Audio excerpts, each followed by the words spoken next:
Hello, hello, October 2020. We are coming quickly towards the end of the year, and there is so much year yet to have. So I am here with our Patreon monthly key card reading, monthly read with our concern, opportunity, obstacle, and advantage aversion. The deck that stepped up today is my OG deck. It's the deck that I cut my teeth on, that I had really learned on about like 6 years ago. It is the Herbal Tarot. It is actually mostly retired from rotation, but today it stepped up. So let's see. Concern, opportunity, obstacle, advantage, aversion. Interesting. Okay. So for the concern card, we have the Page of Swords. We know swords is suit of air, intellect, intellectualizing our emotions, meaning trying to reason through something that must be felt through.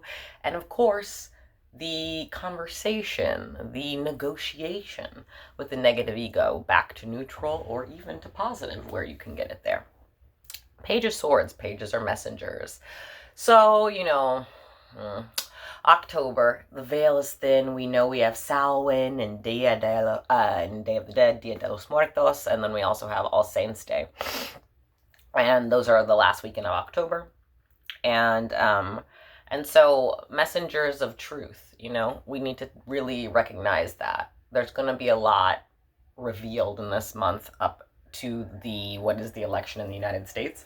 And, there's still a lot to face. People think that 2020 has been a lot, but it's the tip of the iceberg type of thing. So there's a lot of revelation to take place. And, swords people can often be considered sort of like buzzkills for the fact that they are just, brutally honest. So there's going to probably be a lot of reckoning to take place as this month progresses, and we see sort of the repercussions of where that has and hasn't been done with efficiency, which is where that being honest and like being truthful, where it has and hasn't been done with efficiency. And we're going to see in our interpersonal relationships, in our collective relationships, in our global relationships, what that really means, and like what the cost of the lie is, and excuse me while I'm like fixing myself, what the cost of the lie is, and what's it worth, essentially. The pages, it's a job of great responsibility, and it's also a job of great danger, right? Often we don't say don't shoot the messenger as a is that an idiom? Yeah, I think that's an idiom. We don't say that as an idiom to, for no reason. It is a long-standing tradition that people are angered with the people who bring the truth to them, or the things that bring the truth to them, or the events, or the recognitions. But that's the concern. That's just what's at hand. It's not optional. And that's just kind of the reality that we're stepping into, which is why 2020 is just sort of the tip of the iceberg, and it's bringing us in with a great deal of reserve and patience. Like, a lot of us and society in general got a big break from itself, a moment to take a deep breath, and even that is rather generous, because 2020 isn't the problem. Obviously, humanity is. So, we're reckoning with ourselves, and time has been kind to us. Not to all of us, and not to the same degrees, but ultimately, to us who are in the privileged modern world, very. The next card is our opportunity, our obstacle card.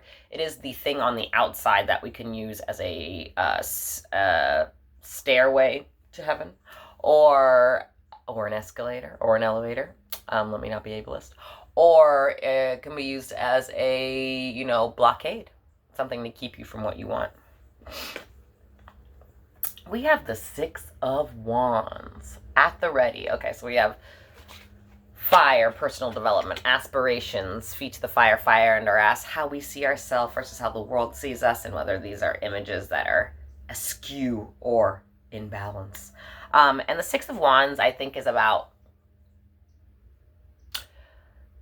there's a position of confidence in it, right? Like, readiness. There's a readiness in this card, and there's like a willingness to collect or collect on what we feel is owed. And it's interesting, I've been talking about this recently because I was talking about how I just wrote a post about how life is more like harmonic than it is mathematical, right? Like that there's a lot more to do with frequency and rhythm and sound and vibration than it has to do with numbers alone in a one dimensional sense, in a flat sense. And that let me pause this so I can sneeze.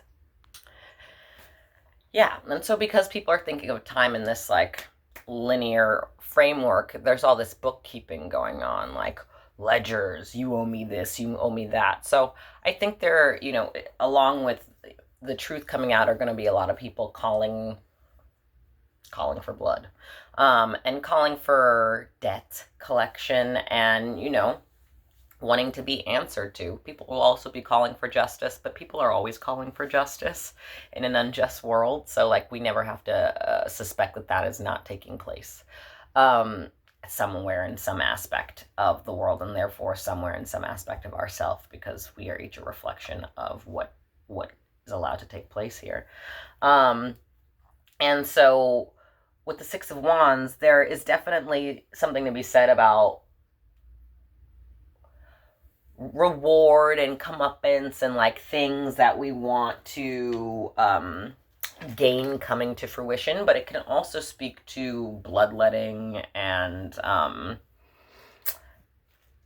not even going to say it. I was going to say witch hunt. Well, I did say it. I was going to refer to it as a witch hunt, but we know it's not that. It's just like there's going to be a lot of people who want responses and answers that are not necessarily like attainable in the ways that we want.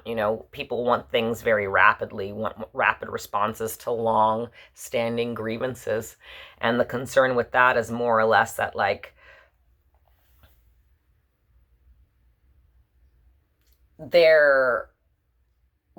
you can't just want to show up for the reward of the process, even if you're owed. Like the reward is getting through the journey itself. The reward isn't the destination. And so we have to be willing to be engaged in the process, which is why we end up being able to be there for when the gains take place. But we can also consider that October being an open window is going to give us a little, we have time before what's going to go on in the US anyway, and therefore influence other parts of the world where the United States has colonized and inhabited. We have some time here, a little breath, a little rest. So use it wisely, use it in the wand sense to pursue your highest passion, taking it as far as you can go, with no insistence on the outcome, and that includes like relationships, that includes jobs, that includes places that we live, that includes relationships with family. Like you do the best that you can all the time that you can do it, and you allow whatever happens as a result of that to be the result of that without needing to judge it, and you maintain the state of doing all that you can to live the life that you prefer, to the best of your ability, and you allow that to be your way, right? Like you allow yourself to not need to have the influence over everybody else, which is interesting because our third card, the advantage aversion card, which is what within us, within our character, works for us or against us. We have, here comes the sun, little darling. Here comes the sun, I said, and it's all right. So major arcana, spiritual purpose, life purpose. What are we here to do in B, existence? You make no mistakes because you're infinite, therefore you are not subject to time. Time is subject to you, and you not being subject to time and are infinitely purposeful created me, therefore why me too? Why me too? And that's the journey that we're currently on right now, called our life experience, right? But with the sun is the center of its solar system. And so we are entering into a fall period, right? We're going into fall, we're going into winter. We need to be the light. We need to be the sun. We need to be the center of our universe. And that means that healthy ego selfishness, that recognizing that whatever you do because you feel a way about it first, and you have a belief attached to that, like that feeling is attached to a belief that then tells you that that's the best thing that can be done in order to get the results or closest to the results that you want. So there's no action that we take that is not ultimately from our own will of resistance or acquiescence. And for that reason, we are always the center of our universe. Even when we're doing acts for others, we're doing it because we care and because it matters to us. And so, we need to recognize that more honestly as we pursue the fall season. We need to tend to our inner cauldrons, our inner engines, our little lights, our inner suns, and really cultivate the version of ourselves that we most prefer, and to be in that solar system of our existence, right? Because at least if you're doing that, then no matter what is happening in existence, you lived the best life that you literally could. There's no waiting for something to happen in order to live the life that you want to live. You are always living the life that you want to live. It doesn't matter if you're not choosing from all the choices that you want to choose from. You're still living your life in the way that you want to live. And we know this because people choose not to live all the time.